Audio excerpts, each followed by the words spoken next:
Hey everybody, it's Jason Blaha here, and once again it's time for the Q&A, so let's go ahead and get this started. Alright, first question. Jason, what are your thoughts about bench pressing and pressing every workout? I'm a little confused because in the Ice Cream Fitness 2.0 you program it every workout, but in your original Ice Cream Fitness in every other workout. So should I do it every workout in the original 5x5? No, if you're going to run the program, you follow the program as they're written.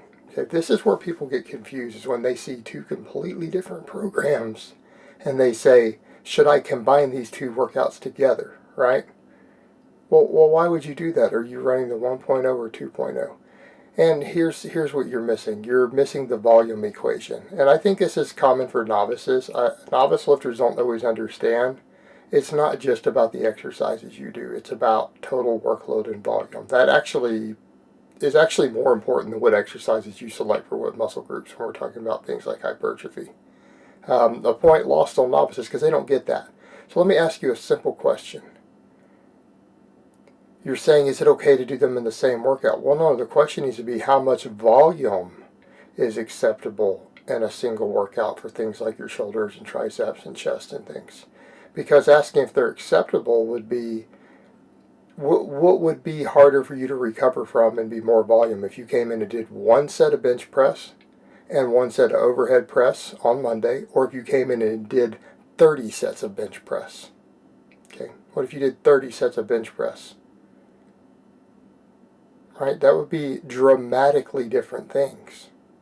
That would be dramatically different things because you're dealing with two extremely different amounts of volume. Now let's extrapolate that back down to the novice lifter. My original Ice Cream Fitness is 5 sets of 5 reps. Now these are heavy 5 rep sets for you. These are close to limit sets and you're progressing. It might not feel heavy on week 1, but you're adding 5 pounds every time you go to the gym until you start hitting failure, then you reduce the weight. So they become limit sets very, very quickly. 5 limit sets is a lot harder than 3 limit sets, particularly if you're dealing with weights above 80% of your max, which is what these will quickly turn into. Okay, because when you start adding 5 pounds a week, it gets heavy real fast. The 2.0, you're only doing 3 sets of each, so it's really only 6 work sets. And 3 out of those 6 is a slightly easier exercise. The overhead press is slightly easier on your overall recovery than the bench press is. It's a little less muscles involved, right? A little less muscle involved. So you're talking about the difference between 5 sets versus 6 sets. Slightly more volume. It's not like we've combined 5 sets of 5 plus 5 sets of 5 versus just doing 5 sets of 5. You're just doing a 5x5 bench on one of them and then a 5x5 press the next time on a different day on number 1. Number 2, we're just stacking them together because it's just giving you slightly more total pressing volume per workout. And I wrote the 2.0 to kind of fill in more of what most guys doing a starting program want. Neither novice program is a completely balanced, perfect program. They're good base building programs for noobs who just want to get bigger and stronger. Okay, they're not intended to be the be-all, end-all amazing program to run for the rest of your life. Because if anything, the 2.0 needs a lot more posterior chain work and glute work and hamstring work after a little while. But you can build a base on it just fine. A novice will be okay for a few months, for 6 months or so running that. But they're going to need a lot more lower body work. It has basically boosted the upper body slightly in terms of the muscles that most noobs care about, chest and shoulders and triceps. It's a slight boost. That's all it is. A little more arm work, while being slightly easier overall to recover from. But you're confusing the fact of saying, can I do these exercises together on the same days versus separating them? And you're looking at it outside of the context of how much work and volume and recovery is involved, and that's the point you're missing. All right, next question. Hi Jason, I'm running similar GPP circuits as you are, however much GP work can I roughly get away with without significantly affecting my recovery? I'm a 25-year-old intermediate running a 4-day powerlifting routine at maintenance calories. Okay, interesting question. As far as GPP goes and how much GPP you can tolerate, it's going to depend on what your conditioning is. How fast are you gradually building it up? If you add a significant amount of GPP in a single week, it will impact your recovery. Okay, it will negatively impact your recovery. Are you adding it in small increments? In other words, you could do like what I do as far as the GPP circuits go. And if you added 1 minute per week, you could do that for a very, very, very long time, and your conditioning would just improve, and you would continue to gain strength, and you'd see no impact at all on your recovery. All right? We can handle very large amounts of conditioning as long as it's added in gradually. What happens is when it gets added in too quickly. Like, for example, let's say you build up to a 15-minute set once a week, and you try to add a second 15-minute set. Well, that's not going to work. I'm going to say you might want to consider, if you're going to add extra days, cutting them down to 10 minutes. And you could do the same thing later. If you get up to a pair of 15-minute days and you want to add a third GPP day, cut them back to 10 again. Just if you're doing the continual movement like I'm doing, to where it's a non-stop. And that's kind of what I mean. And the same thing, when I started adding mine, I started adding it with breaks. So I started adding additional circuits and things with breaks in between, and then I eventually went to just straight doing it the way that I do. Now, I personally find, for me, my sweet spot seems to be about the 15 minutes 3 times a week, GPP work. Right? That seems to work really well for me where I'm at maintenance calories. However, I did have to boost my calories as well.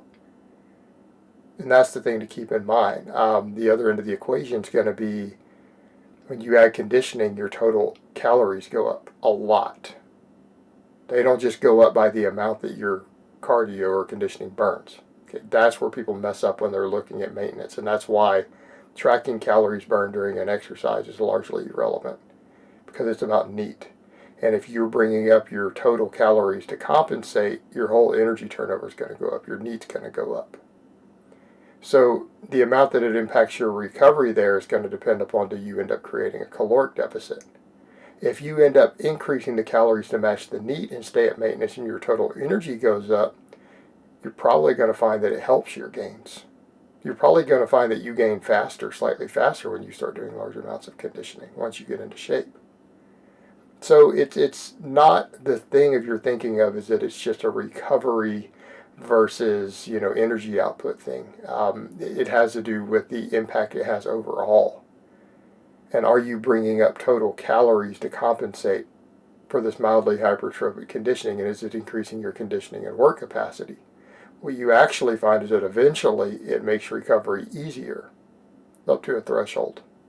Problem is that, are people going to be willing to do enough conditioning and eat enough food to make it continue to happen? Right, that's the main difference. Not everyone's going to have the time and the efforts and the energy to do that. But there's no real upper threshold. It's going to be how long are you giving yourself to adapt to each new increase. All right, next question. And Coach Antonis asks, on a scale of 1 to 10, how dumb do I need to be to get my nutrition information from Netflix documentaries? Will 9 do, or do I absolutely have to be a 10? Now, I'm going to say any person with a below level of scientific education, particularly if it's combined with a slightly below average intelligence, will actually be the target audience for these sort of things. Because it works well for that. And it's unfortunate, I hate to have to say that, but what people don't grasp, things like the Game Changers was a lot of false facts from what I've heard already, and I don't even want to watch the stupid thing, because I really don't want to waste those 2 hours of my life. But from what I've heard, it's stuff like they're making claims that, like, the vegan strongman Patrick has world records and stuff, and there are strongmen who actually do hold the world records who are kind of upset about that they're claiming he holds records that they hold. And they eat meat. So, that's the reality. Documentaries like that are obviously for people with a very, very low level of nutrition and science education. They're obviously propaganda, and you can say whatever you want because there's no fact-checking, there's no peer review. It's a documentary. You can literally say whatever you want. You could literally, in that documentary, claim that aliens in Area 51 said that a vegan diet is the best way to go, and I have this person who spoke to them who spoke to the aliens in Area 51, and they told us that a vegan diet is the way to go. Okay, and that would be about as factual as whatever you throw in there, because there's no fact-checking, it's just a documentary. Whatever propaganda the filmmakers want to make is what they can throw out, and that's essentially what you see. It doesn't have to be based on facts. And what you usually find is that movements like that tend to be based upon appeal to emotion, not appeal to facts anyway. So they're not based upon science. That's usually not the case. I even had someone bring that up too, talking about the environmental impact. Actually, that's a major point of contention. Okay, and I don't even care to argue it. I don't want to waste my time doing it. But no, I do not believe that there's evidence that animal agriculture is in any way bad for the environment. I'm not saying that as any sort of climate change denial either. I'm not. I'm just saying that doesn't seem to be the case. These are people who have no clue how animal agriculture actually works, who just make it up. And they actually don't have good data to support it. There's data to the contrary. So, but again, you're dealing with documentaries. So yeah, basically ignorant people are going to fall for that. And it's unfortunate, but it is what it is.